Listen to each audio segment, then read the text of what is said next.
विरोधी पक्षनेते पदासाठी माझ्या नावाला विरोध असेल तर पत्र मागे घेतो असं भास्कर जाधव म्हणाले। सचिवालयाकडे पत्र दिलं आहे, 10% अट कुठेही नाही असं जाधव म्हणाले। हवं तर मवियाकडून दुसऱ्या कोणाचं तरी पत्र देतो असं भास्कर जाधव म्हणाले।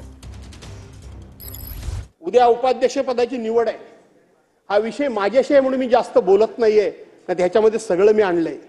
तुमच्या सचिवालयाला 1995-55 चा कायदा, 1977 ची चर्चा, 2006 ची चर्चा, एकंदरीत सदस्य संख्येच्या 10% लोक लागतात की नाही लागतात हे सगळं कायदेशीर कागदोपत्री पुराव्यानिशी आपण सचिवालयाला दिलं।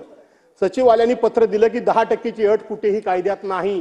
कदाचित जर तुम्हाला माझ्या नावाची अडचण असेल, माझ्या नावाची अडचण असेल, आज खुलेआमपणे या महाराष्ट्राच्या समोर मी या विधानसभेमध्ये सांगतो, मला भावनेच्या आरी जाऊन बोलत नाही, पण लोकशाहीचं संवर्धन म्हणून माझ्या नावाची अडचण असेल, मी माझं पत्र आत्ता मागे घेतो, माझं पत्र आत्ता मागे घेतो।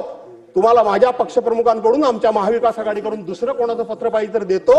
भास्कर जाधव नको म्हणजे विरोधी पक्ष नको अशी जादा भावना ठेवू नका।